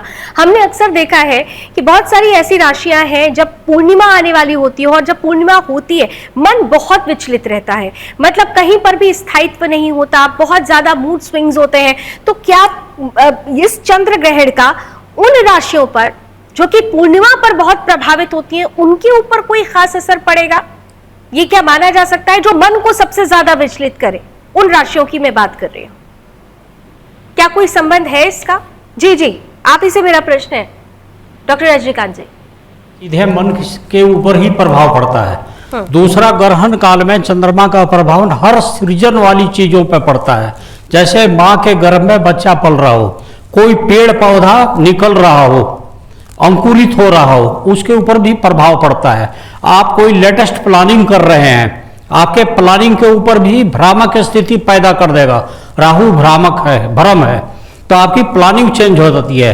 चंद्रमा अपने आप में ही लिक्विड की तरफ ज्यादा चलता है, तो समुद्र का तेल, ये सब इन चीजों पे इसका ज्यादा इफेक्ट है, समुद्री। प्लस जिन लोगों के कुंडली में चंद्रमा खराब है, कमजोर है, उनके ऊपर ज्यादा प्रभाव करेगा। कर्क राशि का ये स्वामी है, उनके ऊपर प्रभाव पड़ेगा। और आपने एक बात बहुत अच्छी बोली कि हर पूर्णिमा के आसपास कुछ लोगों का दिमाग खराब रहता है, ये विशेषकर जिनका चंद्रमा खराब है, और ऐसे लोग डिप्रेशन में भी जाते हैं। उनका देखा गया है कि वो डिप्रेशन में ज्यादा जाते हैं। राहु उनका डिप्रेशन को और बढ़ाता है। उसको दूर करने का एक ही तरीका है कि आपको क्या करना है कि अपने गुरु मंत्र का जाप करें, या ओम नमः भगवते वासुदेवाय करें, या गायत्री मंत्र का जाप करें, या चंद्रमा का मंत्र ओम सो सोमाय नमः मंत्र का जाप करें, या चंद्रमा को शिव जी ने अपने ललाट पर रखा है, शाम सदाशिव शाम सदाशिव शाम सदाशिव, इस मंत्र का जाप करें तो निगेटिव ऊर्जा हटती है। और बाद में ग्रहण काल के तुरंत बाद नहा धोआ के उस निगेटिव को हटाई जाती है। और हर जगह पे निगेटिव फैलाता है ये राहु। इसी से ग्रहण में सबसे ज़्यादा प्रभाव इसी का है। तो उस प्रेग्नेंट लेडीज को हम लोग क्या बोलते हैं, आप कोई कटिंग वाला काम नहीं करोगे, टेढ़ा नहीं सोओगे, टेढ़ा नहीं बैठोगे, आप सीधा सीधा रहोगे, और मन ही मन अपने इष्ट देव या जिस देवी देवता के ऊपर आपको ज़्यादा भरोसा है उसका जाप करते रहिए ताकि निगेटिव हो जाए। तुलसी जी निगेटिव चार्ज को ख़त्म कर देती है। तुलसी जी का खाने में इसीलिए डाला गया है, जो वृद्ध हैं, बच्चे हैं या दवा पे हैं, उनको आप तुलसी जी के साथ सब कुछ दे सकते हैं। तुलसी जी का अर्क डाल दें, तुलसी जी अगर निगल लें तो ज़्यादा अच्छी बात है जी। और तो बताएं। ये महत्वपूर्ण बात आपने कही, और इसीलिए क्योंकि तुलसी जी को बहुत मतलब सकारात्मकता के साथ जोड़ा गया है, और इसीलिए ऐसे ग्रहण का प्रभाव तुलसी जी से कम हो जाता है, खत्म हो जाता है जब भोजन की हम खास तौर से बात करते हैं। लेकिन क्योंकि अब देखिए लोग ये चाह रहे हैं कि जल्दी जल्दी अब उनकी राशियों पर आ जाया जाए, क्योंकि हर व्यक्ति चाहता है, जानना चाहता है कि उनकी राशियों पर इसका क्या प्रभाव पड़ेगा। अमित जी आपके पास आ रही हूँ, क्योंकि वैदिक दृष्टिकोण से वैदिक ज्योतिषाचार्य हैं आप, और अभी आपने थोड़ी देर पहले बड़े अच्छे से आपने इसको एक्सप्लेन भी किया था कि प्रभाव तो सब पर पड़ेगा, वो चाहे हमारे देश में हो या देश के बाहर का हो। लेकिन खास तौर से अब राशियों की अगर बात करें, मेष राशि से हम शुरुआत करते हैं। मेष राशि वाले इस चंद्र ग्रहण को कैसे लें, क्या प्रभाव आप देख पा रहे हैं उन पर? मेष राशि के 11वें भाव में ये चंद्र ग्रहण हो रहा है, और 11वां भाव लाभ का भाव है, प्राप्ति का भाव है। तो मेष राशि के लिए कहीं न कहीं यह लाभकारी रहने वाला है। मेष राशि के लिए यह धन लाभ कराने वाला है, मेष राशि के लिए उन्नति का यह रहने वाला है। वृषभ राशि के लिए चूंकि यह ठीक नहीं है, वृषभ राशि के लिए रोग शरीर पीड़ा देगा। मिथुन राशि के लिए थोड़ा सा संतति को कष्ट दे सकता है। सर 3 दिन लेते हैं सर, एक साथ सब अगर हम खोल देंगे तो फिर जो बहुत महत्वपूर्ण बातें हैं लोग सुनेंगे नहीं, थोड़ा विस्तार से चलते हैं। मेष की अभी आपने बात की, आप वृष पर भी आ रहे हैं, वृष के बारे में भी बता दीजिए। वृष राशि के लिए देखिए, इसमें मेष राशि के लिए इसलिए लाभ है क्योंकि 11वें भाव में है। 11वां भाव जो है जब एक्टिवेट होता है, जब वो सक्रिय होता है तो हमें कुछ न कुछ प्राप्त होता है। अब चंद्र ग्रहण क्या है कि चंद्र ग्रहण मेष राशि के 11वें भाव में घटित हो रहा है और वह बृहस्पति का नक्षत्र है।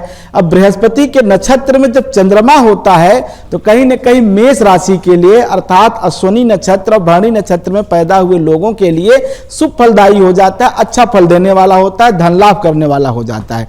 तो मेष राशि के लिए इसलिए बेहतर है। वृषभ राशि के लिए इसलिए कहीं ना कहीं निगेटिव इफेक्ट दे रहा है, रोग में और शरीर में पीड़ा दे रहा है, क्योंकि यह वृषभ राशि से अगर आप एकादश भाव में जाते हैं तो यह दसम भाव में जाता है। जब दसम भाव की आप बात करते हैं और जो चतुर्थ और दसम की जो स्थिति बनती है, यह कहीं ना कहीं चलित कुंडली में या गोचर में यह ठीक नहीं माना जाता। चतुर्दशम का संबंध सबसे अच्छा संबंध माना जाता है तृतीय एकादश और नवम पंचम का, और मध्यम माना जाता है चतुर्दशम और एक सप्तक का।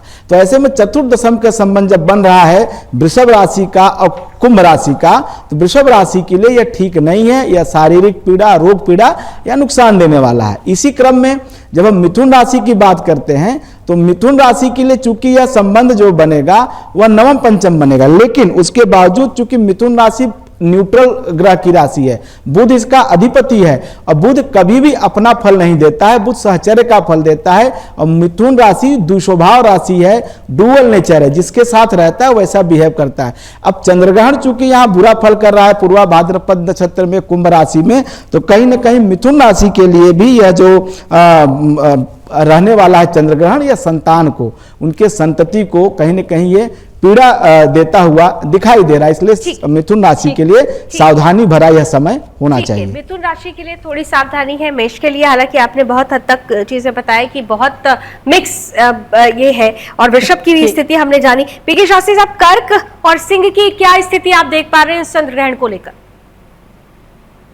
पीके शास्त्री जी, कर्क राशि, और ये कहा जा रहा है कर्क राशि तो बहुत ज्यादा प्रभावित होने वाली है।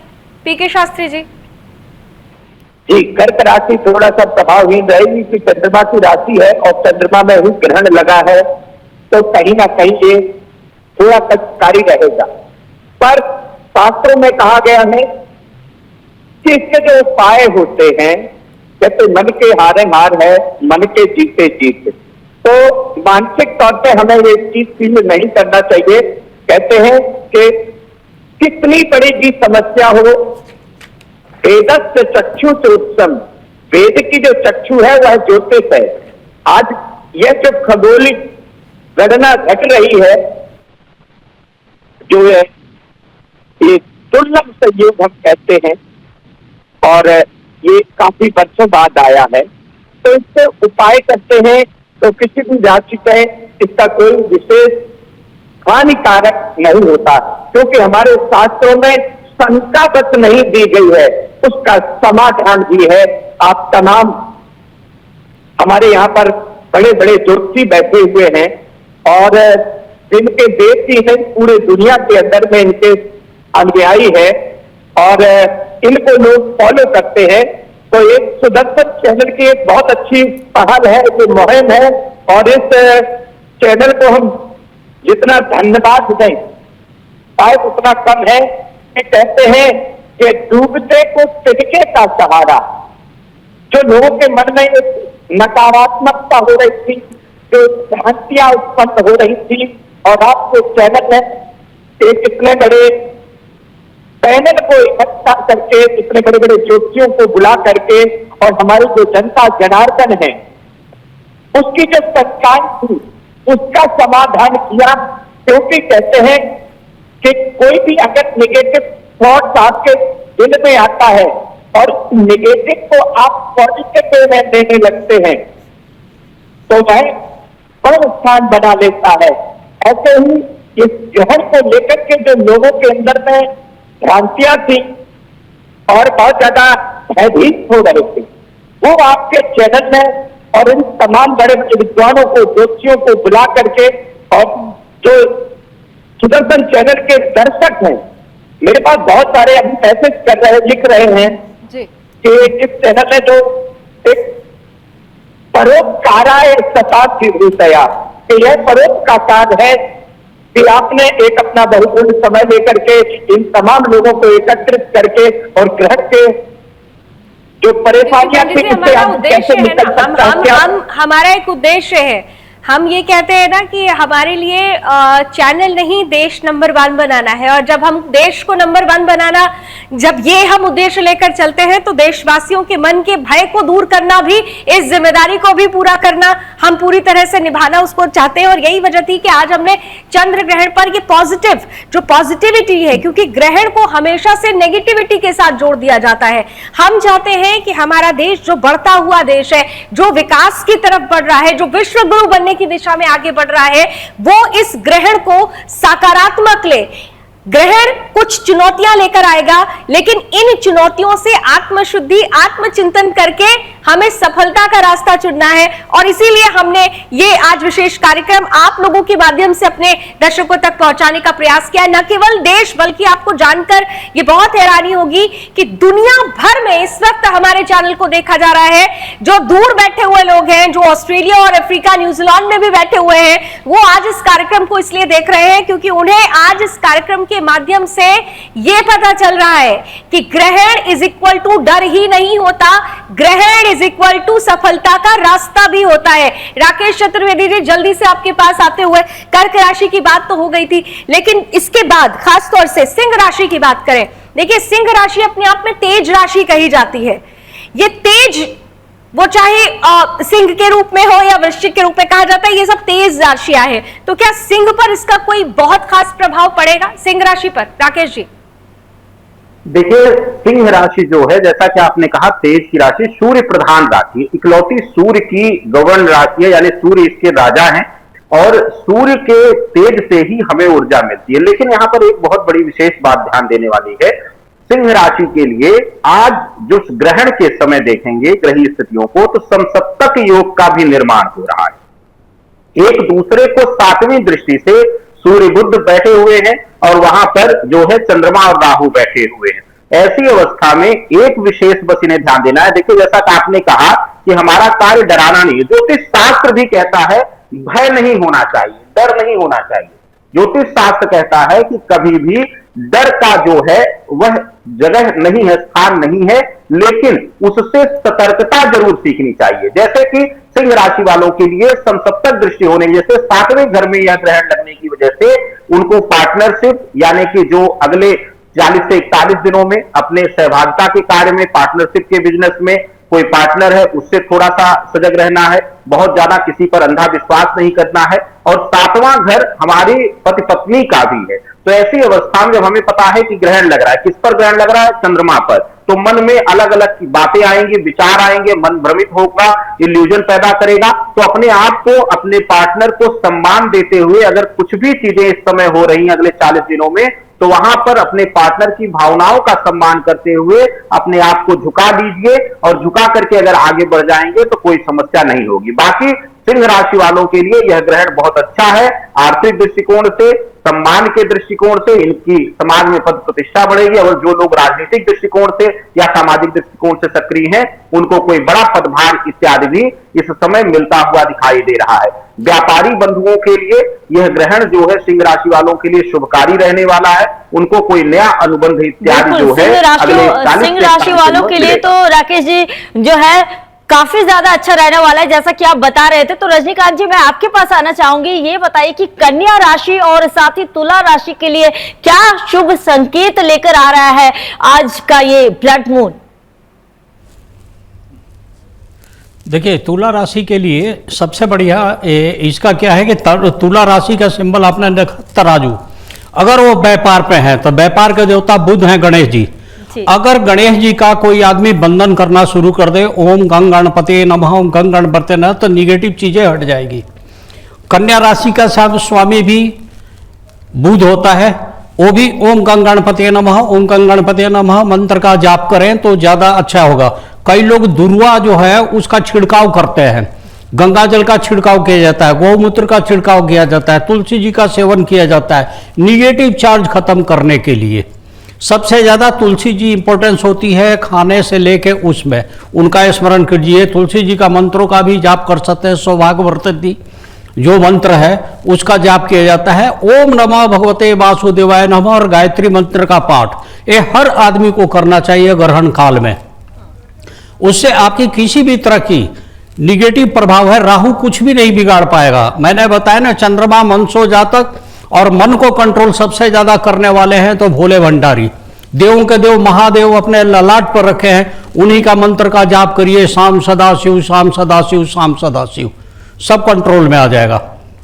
जी, बड़ी महत्वपूर्ण बात आपने कही। मैं अमित जी आपके पास आ रही हूँ। देखिए, राशियों की हम बात तो करेंगे ही करेंगे, लेकिन एक सवाल है, उसमें फिर एक ब्रेक का वक्त हो रहा है, लेकिन सवाल मैं आपके लिए छोड़ के जाती हूँ।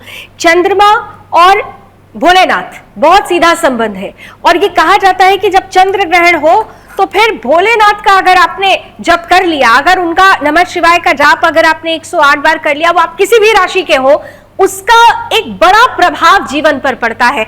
वो प्रभाव कितना महत्वपूर्ण होता है हम आपसे जानने का प्रयास करेंगे, लेकिन उससे पहले वक्त एक बहुत छोटे से ब्रेक का हो रहा है। लेकिन आप कहीं मत जाइए, क्योंकि अभी भी बहुत राशियां बाकी हैं कि इन राशियों पर, वो फिर वृश्चिक हो, तुला हो, मकर हो, मीन हो, इन राशियों पर क्या खास प्रभाव पड़ेगा, हमारे देश के जाने माने ज्योतिषाचार्य आपके सामने विस्तार से बता रहे हैं। यह मेगा कवरेज लगातार जारी है। केवल राशियों पर ही बात नहीं होगी, बात इस पर भी होगी कि लग्न राशि पर क्या प्रभाव पड़ेगा। हमने चंद्र राशि की तो बात की, लेकिन लग्न राशि पर क्या प्रभाव पड़ेगा, आपकी किस्मत कैसे बदलेगी, हर एक जानकारी इस विशेष बुलेटिन में आपके लिए है। तो चंद्रग्रहण से बदलेगी किस्मत, ये विशेष कवरेज, ये महा कवरेज लगातार जारी है। ये विशेष प्रस्तुति इसलिए भी है क्योंकि आज जब 9:57 पर चंद्र ग्रहण यानी ब्लड मून की परिस्थिति जब धीरे धीरे आगे बढ़ेगी और 11 बजे जब वो ब्लड मून आकाश में दिखाई देगा, तो इसका कितना बड़ा प्रभाव होगा, ये प्रभाव किस्मत कैसे बदलेगा, इसी पर हम चर्चा कर रहे हैं। और जैसे ब्रेक से पहले मैंने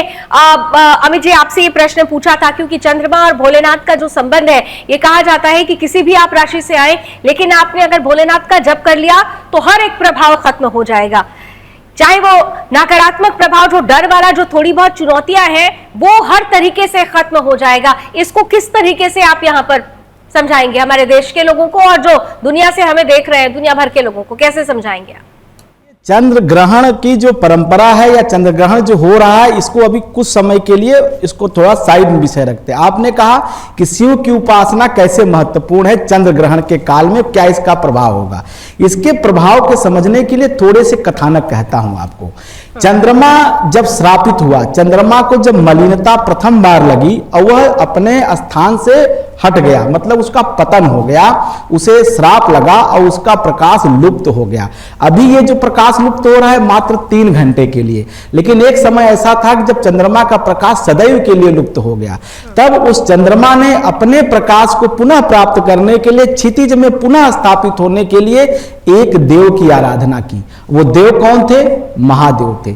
जिन महादेव की कृपा से वह चंद्रमा श्राप मुक्त हुआ, जिस चंद्रमा की आज हम चर्चा कर रहे हैं, जिस चंद्र ग्रहण की आज हम चर्चा कर रहे हैं, जिस भोलेनाथ की कृपा से वह संसार को प्रकाशित करने वाला चंद्रमा अगर ठीक हो सकता है, जो हमारे मन का कारक है, तो कहीं न कहीं हमारे लिए तो ये बहुत छोटी सी, बहुत आसान, और उनकी कृपा बहुत बड़ी हो जाती है। तो अगर चंद्रमा पाप मुक्त हो सकता है, चंद्रमा भय मुक्त हो सकता है, चंद्रमा अपने प्रकाश को, अपने पद को पुनः प्राप्त कर सकता है भगवान शिव कृपा से, और यहां तक कि भगवान शिव ने उसके ऊपर इतनी कृपा की कि द्वितीया के चांद को अपने मस्तक पे धारण किया।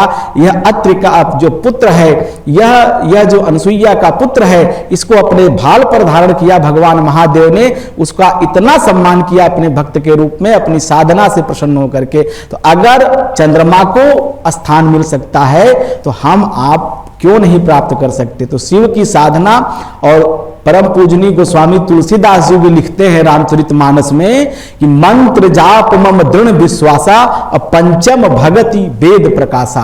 मंत्र जाप जो है यह भक्ति की जो है बहुत बड़ी जो है एक तरह से तरीका है, माध्यम है। अगर आप अपने इष्ट को प्रसन्न करना चाहते हैं तो मंत्र जाप के माध्यम से बहुत आसानी से इष्ट आपके ऊपर कृपा करता है। रही बात आपने कहा ग्रहण काल के दौरान, अभी एक हमारे इस पैनल के ही भी कोई ज्योतिषी थे, वो कह रहे थे कि ये जो ग्रहण की बेला होती है, ये ग्रहण की बेला जो विद्वान हैं, जो साधक हैं, ये इसकी प्रतीक्षा करते हैं कि काश कोई ग्रहण आए, जब मुझे मौका मिले मंत्रों को सिद्ध करने का, जब मुझे मौका मिले अपनी साधनाओं के उच्चतम शिखर पे ले जाने का। ये मौका है, एक अवसर है अपनी साधना को, अपने मंत्र जप को प्रबल बनाने का। उपनिषदों में आया है, खास करके गणेश अथर्वशीर्ष के उपनिषद में आया कि सम्यक ग्रहित्वा, कि अगर जब ग्रहों को ग्रहण लगे, ग्रह दो ही ग्रहों को ग्रहण लगता है, सूर्य और चंद्रमा को, जब ग्रहण लगे तब अगर इस मंत्र का जाप किया जाए तो सद्य सिद्ध, माने तुरंत ही सिद्ध हो जाता है। तो इस क्रम में अगर ओम नमः शिवाय या किसी भी इष्ट का मंत्र, मैं ये नहीं कहता कि आप इसी का जप करें, जो भी आपने मंत्र दीक्षा ली अपने इष्ट का, उस मंत्र का अगर जप 3 घंटे 29 मिनट, जो यह ग्रहण का काल का मुख्य समय है, इसमें अगर आप जप करेंगे, वो मंत्र तुरंत उत्तिष्ट हो जाएगा, जागृत हो जाएगा, खड़ा हो जाएगा और आपके सभी प्रकार की मनोकामनाओं को पूरी करने वाला सिद्ध होगा। एक बात, और अगर शिव की आराधना की जाए तो शिव तो चंद्रमा को पाप मुक्त कर सकते हैं, शिव तो सबके कहते हैं ना कि सब प्रकार के कष्टों को दूर करने वाले और सद्य प्रसन्न होने वाले, इसीलिए वो देवादेव महादेव हैं, क्योंकि वो भस्मासुर को भी वरदान दे सकते हैं। तो अगर आपने कुछ गलत भी किया है, कुछ आपसे अपराध भी हुए हैं, इसीलिए वो देवों को देव महादेव है। और आपने बड़ी महत्वपूर्ण बात कही थी कि जब चंद्रमा का जो श्राप है, वो अगर चंद्रमा श्राप मुक्त हो सकते हैं, तो फिर व्यक्ति पर, अगर जातक पर किसी तरीके की कोई अगर बुरी परिस्थिति उसकी बन भी रही है, तो भोलेनाथ को याद करने से वो पूरी की पूरी परिस्थिति सकारात्मकता की तरफ आगे बढ़ जाती है। राकेश जी, आपके पास आ रही हूँ क्योंकि राशियों पर बात हो रही थी और ये क्योंकि ये प्रसंग महत्वपूर्ण था, इसीलिए इस पर चर्चा करना जरूरी था। लेकिन हम राशियों की बात कर रहे थे, वृश्चिक और धनु राशि के लिए खास तौर से कैसा रहेगा ये चंद्र ग्रहण? और वृश्चिक राशि के लिए खासतौर पर कहा जाता है तेज राशि, जैसे मैंने सिंह की बात की थी, तो वृश्चिक के लिए भी तेज राशि उसे कहा जाता है। वृश्चिक और धनु दोनों राशियों पर क्या प्रभाव होगा राकेश जी? देखिए, वृश्चिक राशि वालों के लिए मिला जुला प्रभाव रहेगा, बहुत ज्यादा कुछ नकारात्मक नहीं है। और वृश्चिक राशि वालों के लिए धन लाभ होगा। आगे आने वाले समय में जो पिछले कार्य रुके हुए थे वह बनना शुरू हो जाएंगे, उनमें सुगमता मिलेगी। हाँ, थोड़ा सा इनको अपने क्रोध पर नियंत्रण करने की जरूरत रहेगी। क्रोध की वजह से इनके संबंध प्रभावित हो सकते हैं, इनके जीवन में जो है रिश्ते जो है प्रभावित होते हुए दिखाई दे रहे हैं। लेकिन उसी जगह पर देखा जाए धनु राशि की, तो धनु राशि वालों के लिए तृतीय भाव में यह ग्रहण लग रहा है, पराक्रम भाव में ग्रहण लग रहा है। तो इनके लिए जो है विजय श्री का वरदान लेकर आ रहे हैं। जहां भी ये कदम डालेंगे इनको लाभ मिलेगा, आर्थिक लाभ का भी संयोग बन रहा है। साथ ही साथ विशेष रूप से इनके लिए जो है आने वाले समय में अगर कुछ कॉम्पिटिटिव एग्जाम इत्यादि की आप तैयारी कर रहे हैं, कोई परीक्षा है, कोई एग्जाम है, तो उसमें भी आपको धनु राशि वालों को सफलता मिलती हुई नजर आ रही है। एक विशेष चीज आप लोगों को, सभी लोगों को ध्यान देना है कि जब भी कोई खगोलीय घटना होती है, जब भी कोई ग्रहीय परिवर्तन होता है, तो ऐसी अवस्था में सकारात्मक और नकारात्मक दोनों जो है पक्ष आते हैं। तब हमें क्या करना है? हमें सीधा करना है कि दो चीजों का शास्त्र वर्णित है, प्रारब्ध और भाग्य। प्रारब्ध को भी बदलने की शक्ति जो है वह शिव के अंदर है। तो ऐसी अवस्था में शिव के बीज मंत्रों का जाप करिए और उन्हीं को लेकर के आप शरणागत हो जाइए। कहिए, कहते हैं कि मृत्यु पर विजय प्राप्त कराने वाले हैं मृत्युंजय प्रभु, उनको महाकाल कहा जाता है, यानी काल की गति पर नियंत्रण रखने वाला जो है कोई देव, तो वह महादेव है। तो ऐसी अवस्था में जो है वह विशेष रूप से स्त्रियां जो है नमः शिवाय, खास करके वृश्चिक राशि वाले, और जो है पुरुष जो है ओम नमः शिवाय का जाप करेंगे। और ओम नमो भगवते रुद्राय यह मंत्र आप करते हैं तो प्रभु भोलेनाथ और भगवान विष्णु दोनों सामूहिक रूप से प्रसन्न होते हैं। बिल्कुल, ये तो हो गया वृश्चिक राशि को लेकर। राकेश जी अभी बता रहे थे जैसा कि ओम नमः शिवाय का जाप भी करने और साथ ही कई कार्य सिद्धि में जो है लोगों को इसमें जो है उनके लिए अच्छा होने वाला है। तो सीधे मैं आना चाहूंगी पुरुषोत्तम जी आपके पास। पुरुषोत्तम जी, ये बताइए कि मकर राशि वालों के लिए क्या कुछ अच्छा होने वाला है इस ग्रहण के दौरान?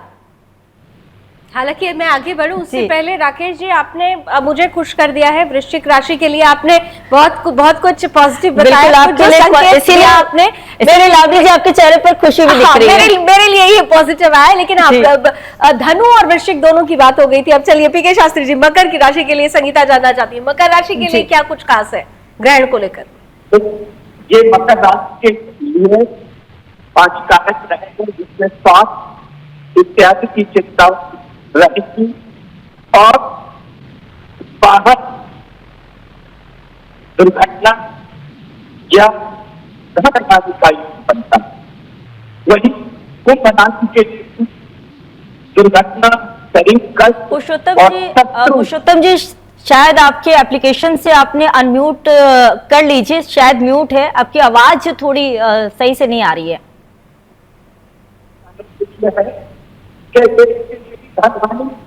चिंता अधिकता बनाएगा तो कहीं ना कहीं जो ग्रहण है वो खाली मानव जाति को ही पीड़ित नहीं करते हैं, ये तमाम हमारे पशु पक्षी जीव और जंतुओं के लिए भी हानिकारक माना जाता है। ऐसे में आपको करना क्या चाहिए कि दान, इस्लाम और जाप एक तेज का विशेष महत्व होता है और तो हम करते हैं तो इस ग्रहण का जो नकारात्मक प्रभाव है वह हो जाता है और हमारे अंदर में एक सकारात्मकता आ जाती है। मन के अंदर में एक जो भय होता ग्रहण का वह जो है छिन्न हो जाता है और उसके लिए जो उपाय बताए थे जो हमारे तमाम ज्योतिषी जुड़े हुए थे और जिन्होंने जो अपनी राय दी ये बहुत अच्छी राय है। मैं उसके लिए पुनः आपको धन्यवाद करूंगा सुदर्शन चैनल को और मैं आप लोगों को भी धन्यवाद करूंगा कि जो शायद हमारी जनता जनार्दन थी उनके दिल और दिमाग में जो क्वेश्चन आ रहे थे, जो प्रश्न आ रहे थे और वो आपने प्रश्न किए कि क्या क्या परेशानियां आ सकती, राजनीति में कहा लाभ बिजनेस को कहा पानी का योग बन रहा, व्यापार हमारा कैसा चलेगा, इन तमाम बातों पर सुदर्शन चैनल ने हमारे इतने बड़े विद्वानों से चर्चा की, उसके लिए हम तहे दिल से आपको भी धन्यवाद करते हैं और सुदर्शन चैनल को भी धन्यवाद करते हैं। जी चलिए, तो इसी कड़ी में अब थोड़ा आगे बढ़ते हैं। आप पंडित अमित पांडे जी भी हमारे साथ बने हुए। कुंभ और मीन आखिरी राशि बची हैं दो, और अब ये दोनों राशियां बहुत खास कही जाती हैं और खासतौर से अगर मीन की बात की जाए जल तत्व की राशि है ये, और इस लिहाज से खास भी कुंभ को कही जाती है और बार बार जो है ना सभी ज्योतिष शास्त्र जब भी कमेंट कर रहे थे बार बार कुंभ का ही नाम ले रहे थे। तो चलिए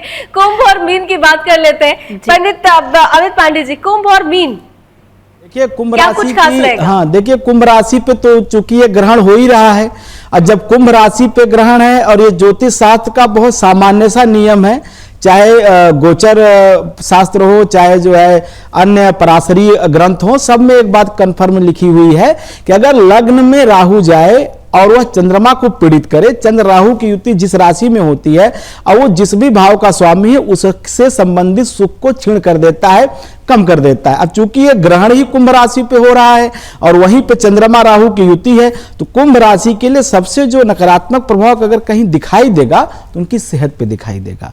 अर्थात यह कुंभ राशि के लिए शारीरिक पीड़ा लेके आने वाला समय दिखाई दे रहा है। दूसरी बात जो आपने कहा कि कुंभ राशि के अतिरिक्त इसका जो प्रभाव अन्य क्षेत्रों में, मान लीजिए सेहत पे तो बुरा प्रभाव है, लेकिन शिक्षा और भाग्य से संबंधित ये जो दो तत्व हैं, यात्राओं से और भाग्य से और शिक्षा से, यहां थोड़े से लाभ होते दिखाई दे रहे हैं, लेकिन सेहत से जुड़ी हुई समस्याएं कुंभ राशि के लोगों के सामने जरूर प्रत्यक्ष होंगी, जरूर दिखाई देंगी। इसलिए मृत्युंजय की पूजा, मृत्युंजय की साधना जरूर करें। दूसरी बात मीन राशि की, मीन राशि के लिए यह दूसरे भाव में हो रहा है। दूसरा भाव हमारा बुद्धि का भाव है, हमारे दिमाग का स्थान है, हमारी मेधा, हमारी प्रज्ञा शक्ति का स्थान है, हमारे कुटुंब, मतलब हम परिवार के साथ कैसे रहते हैं, परिवार के साथ हमारा एटीट्यूड क्या है, ये हमारा सेकेंड हाउस बताता है, हमारी प्रज्ञा शक्ति, बुद्धि शक्ति। अब जब ये द्वितीय भाव में हो रहा है तो आप समझिए कि अगर राहु गया, राहु के बारे में एक बात पे सब सहमत होते हैं कि राहु भ्रम देता है, सभी ज्योतिषी, सभी ज्योतिष शास्त्र, चाहे वेस्टर्न हो चाहे ईस्टर्न हो, सब ज्योतिषी इस बात पे सहमत हैं। तो राहु कहीं ना कहीं जब भ्रम देगा तो क्या उत्पन्न करेगा, मानसिक रूप से कमजोर करेगा, मानसिक चिंता उत्पन्न करेगा। तो मीन राशि के लिए जो चंद्र ग्रहण है यह मानसिक चिंता, अब वो चिंता वास्तविक भी हो सकती है या सिर्फ मन का वहम भी हो सकता है, लेकिन मूल बात यह है कि मीन राशि के लिए यह ग्रहण मानसिक चिंता, मानसिक कष्ट लेके आएगा। और एक बात इसमें और जोड़ दूं कि जो मानसिक चिंता होती है यह सिर्फ अपने परिवार के प्रियजनों के प्रति होती है, क्योंकि द्वितीय हाउस परिवार के गुणवत्ता को दिखाता है, परिवार के प्रति आपके संबंध की प्रगाढ़ता को दिखाता है। तो द्वितीय भाव में चूंकि ये ग्रहण हो रहा है मीन राशि के कुंभ राशि में, तो ऐसे में एक बात जाने, द्वितीय का संबंध, माफ कीजिएगा, 12वें भाव में हो रहा है, मतलब उससे द्वितीय द्वादश का संबंध है, मीन राशि से 12वें भाव में हो रहा है। तो ये कहीं ना कहीं द्वितीय द्वादश जब संबंध होता है तो ये कहीं ना कहीं खराब फल करता है, ये कहीं ना कहीं मानसिक चिंता, कष्ट जरूर देता है। बिल्कुल रजनीकांत जी, देखिए ये तो अब हमने 12 की 12 राशियों की बात कर ली, लेकिन कई तरीके से कहा जाता है कि चंद्र राशि और लग्न राशि दोनों को अगर हम देखें तो अलग अलग प्रभाव पड़ सकते हैं। क्या ये माना जाए कि अगर जैसा हमने अभी चंद्र राशि के हिसाब से सभी 12 राशियों को समझ लिया, लग्न राशियों पर क्या किसी तरह से अलग प्रभाव पड़ेगा? अगर लग्न, मान लीजिए कि राशि वृश्चिक है, लग्न सिंह है, तो क्या उस पर अलग असर होगा या असर एक ही होता है? किस तरह से इसे लिया जाए चंद्र राशि और लग्न राशि को अगर हम बात करते हैं तो? रजनीकांत जी, देखिए ऐसा है कि चंद्र राशि का इफेक्ट ज्यादा होता है और तत्कालिक प्रभाव पड़ता है, चंद्र राशि के ऊपर इफेक्ट ज्यादा पड़ता है। लग्न राशि एक फिक्स राशि है, जन्म के समय फिक्स हो गई, उसका प्रभाव कम पड़ता है। उसका हम लोग सबसे ज्यादा कैलकुलेशन करते हैं, जैसे अंगूठी पहनानी हो, जन्म से भाग्य में क्या लिखा हुआ है, किस क्षेत्र में जाएगा, उसकी कैलकुलेशन होती है। अगर इसकी बात है तत्कालिक प्रभाव का कि चंद्र इस राशि के ऊपर ग्रहण लग रही है तो क्या इफेक्ट है, तो ये चंद्र राशि से ही हम देख सकते हैं, ये ज्यादा उत्तम होगी बात। जी अमित जी, आप भी यही मानते हैं? और चंद्र राशि की जब बात की जाती है, लग्न राशि हमारे शरीर को, हमारे आत्मबल को, हमारे चेहरे को बताता है, और जो चंद्र राशि होती है, चंद्र राशि के अनुसार ही 7.5 का ज्ञान किया जाता है, चंद्र राशि से ही हमारे वर्तमान को बताया जाता है, जिसे कहते हैं राशिफल, कि आज कल क्या होगा। जो गोचर की बात की जाती है वो चंद्र राशि के अनुसार ही किया जाता है, और चंद्रमा के ही अनुसार हमारी बुद्धि बदलती है। जैसा कि पुरुषोक्त भी कहता है, चंद्रमा मनसो जातक चक्षु सूर्यो अजायत, चंद्रमा मन का कारक है। तो ऐसे में जो गोचर का प्रमाण है, या जो अभी रजनीकांत जी ने कहा कि जो वर्तमान की बात की जाए, 1-2 दिन की, मतलब घंटे 2 घंटे की जो भविष्यवाणी की जाती है, जैसे किसी ने प्रश्न किया कि आज मैं अमुक कार्य करने जा रहा हूं, ये मेरा कार्य पंडित जी सिद्ध होगा कि नहीं, तो इसमें लग्न कुंडली की आवश्यकता नहीं है। वर्तमान में चंद्रमा की स्थिति क्या है, उसके कुंडली में चंद्रमा कहीं 8वें 12वें तो नहीं है, चंद्रमा 6ठे तो नहीं है, अगर ये है तो नहीं होगा। लेकिन अगर वही चंद्रमा 10वीं में है, 9वीं में है, तो हम कहते हैं भाई जाओ, तुम्हें विजयश्री मिलेगी, तुम्हें लाभ होगा। तो चंद्रमा का प्रयोग सर्वाधिक होता है, खास करके आज इस भौतिकवादी जगत में, जब ये काम है कि भाई तुरंत कोई काम किया तुरंत उसका रिजल्ट है, इमीडिएट इफेक्ट को देखने के लिए चंद्र कुंडली को ही देखा जाता है। लग्न कुंडली का प्रभाव हमारे जीवन पर्यंत होता है, हर समय। जैसे किसी व्यक्ति की जो शारीरिक संरचना है ये नहीं बदलती है, कोई व्यक्ति अगर गोरा पैदा हुआ है तो गोरा ही रहेगा, काला पैदा हुआ काला ही रहेगा, किसी की हाइट कम है या ज्यादा, जो जैसा एक बार भगवान ने इसको गढ़ दिया सो गढ़ दिया। लेकिन चंद्रमा क्या है, यह परिवर्तनशील आता है। सर्वाधिक ग्रहण का जो ग्रहण का असर है वो ज्यादातर चंद्र राशि से जोड़कर ही देखा जाएगा। लेकिन एक बड़ा महत्वपूर्ण सवाल है कि बहुत सारे लोगों को ये पता नहीं होता है, बहुत सारे, अगर हम वर्तमान पीढ़ी की बात करें तो उन्हें नहीं पता होता, वो तो ज़ोडिएक साइन पर चलते हैं, जो विदेशी वो जो सूर्य राशि होती है वो उस पर चलते हैं। तो जिनको अगर नहीं पता है अपनी चंद्र राशि, तो उनके लिए आज के ग्रहण के अनुरूप इस ग्रहण के बाद उनको क्या विशेष सावधानियां रखनी चाहिए, क्या उपाय करने चाहिए, जो एक कॉमन उपाय, क्योंकि बहुत सारे ऐसे दर्शक हैं जिनको नहीं पता अपनी चंद्र राशि के बारे में, तो उनके लिए क्या कहेंगे आप? रजनीकांत जी, आपसे शुरू करती हूँ, अमित जी फिर आपके पास आती हूँ। ग्रहण खत्म होने के बाद जैसे कि वो गंगाजल डाल के नहा लें, उसके बाद नमक, आलू और ये स्वीपर को भी दें, ब्राह्मण को दें, गरीबों को दें। वो निगेटिव ऊर्जा को आइसोलेट करना है, माने हटाना है, रिड्यूस करना है अपने शरीर से। तो अपने हाथ से इसे काली उड़द, इस तरह की चीज़ों का दान कराया जाता है ताकि निगेटिव हट जाए। ग्रहण के बाद घर में गंगाजल का छींटा लगाएं, मंदिर वगैरह को पूरे साफ सुथरा करके आप तब पूजा शुरू करें। ये है, बड़े बड़े सिद्ध महात्मा आज रात को बैठ के किसी न किसी मंत्र को सिद्ध कर रहे होंगे। ग्रहण काल में आप जिस मंत्र को उठा लो, अगर आप सिद्ध करना चाहे बहुत जल्दी सिद्ध होती है और बहुत कारगर होती है। जैसे सबसे ज्यादा लोग करते हैं ओम नमः भगवते वासुदेवाय नमः, कई लोग हनुमान चालीसा 108 बार, कई लोग 100 बार पढ़ते हैं। कई लोग शाम सदाशिव, कई लोग ओम नमः शिवाय, कई लोग गायत्री मंत्र या पर्टिकुलर कोई गुरु मंत्र है उसको सिद्ध कर लेते हैं। तो इस टाइम में निगेटिव ऊर्जा के साथ साथ एक तरफ पॉजिटिव ऊर्जा भी चलती है। सिर्फ हम निगेटिव की बात ना करें, राहु भ्रम की स्थिति पैदा कर रहा है, इसमें कोई डाउट नहीं है। हर जगह वो आपको निगेटिव देगा, लेकिन उसके बचाव के रास्ते भी हैं। बिल्कुल, बचाव के रास्ते भी हैं। अमित जी जल्दी से आप भी बता दीजिए, जिनको चंद्र राशि नहीं पता है, कॉमन उपाय क्या करें, और खासतौर से युवाओं के लिए, क्योंकि देखिए युवा, आज का जो युवा है ना, वो बहुत ज्यादा समय नहीं दे पाता है, और ये कामकाज का और करियर का जो ये एक जुनून है कहना चाहिए, वो बहुत समय नहीं दे पाता। तो ऐसे में उनके लिए क्या खास आप कहेंगे कि वो उपाय कर ले इस चंद्र ग्रहण के बाद? देखिए सबसे बढ़िया उनका उपाय क्या है?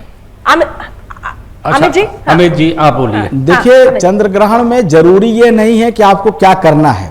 मैं नए यूथ की भावनाओं को समझता हूं, क्योंकि मैं उनके साथ जब कनेक्ट करता हूं मुझे एक बात समझ में आती है, वो कुछ करे ना करें बेहतर ये बड़ी बात नहीं है, वो कुछ गलत ना करें। सबसे बड़ी बात यह है कि अच्छा करे ना करे इससे कोई फर्क नहीं पड़ेगा भाई, अगर कोई मेहनत करेगा तो उसको फल मिलेगा, लेकिन अगर कोई गलत काम कर दिया, कोई ऐसी चीजें कर दी अनपेक्षित है जो नहीं करना चाहिए, उसके नुकसान उसको अधिक। हमें आज के युवाओं को कुछ दे ना दे, लेकिन उन्हें बुराइयों से बचाए, उन्हें गलत मार्ग पे चलने से बचाए, ये बड़ी जिम्मेदारी हो जाती है। जैसे मैं सभी यूथ से, या यूं कहें कि जो 12 वर्ष के ऊपर के बच्चे हैं, मैं सबको ये बात कहता हूं कि ग्रहण काल में आप 3 कार्य न करें बच्चे। एक तो सबसे पहले उस काल में किसी भी प्रकार से कोई भी भोज्य पदार्थ हो, जल हो, पेय पदार्थ हो ग्रहण न करें, निद्रा न करें, और अपने समय को किसी भी तरह से बर्बाद न करें। बिल्कुल, समय का सदुपयोग करें। ये ग्रहण आपके लिए बहुत बड़ा एक का संदेश लेकर आया है कि हर अंधियारे के बाद उजियारा होता है, और अगर आप उस उजियारे को पाना चाहते हैं तो आपको ग्रहण काल में महत्वपूर्ण तरीके से प्रण और संकल्प लेना है कि सब कुछ शुद्ध मन से सही करना है, चित्त मन से सही करना है। ये ग्रहण वरदान साबित होगा। देश के जाने माने ज्योतिषाचार्यों ने एक एक करके आपकी किस्मत कैसे खुलेगी, कैसे आपकी किस्मत पर प्रभाव होगा, इसकी विस्तार से जानकारी दी इस विशेष प्रस्तुति में। अभी बस इतना ही। देश के सभी जाने माने ज्योतिषाचार्यों का बहुत बहुत धन्यवाद कि उन्होंने हमारे लिए समय निकाला। इस विशेष प्रस्तुति में अभी बस इतना ही। देश और दुनिया की तमाम खबरों के लिए आप जुड़े रहिए सुदर्शन न्यूज के साथ। नमस्कार। नमस्कार।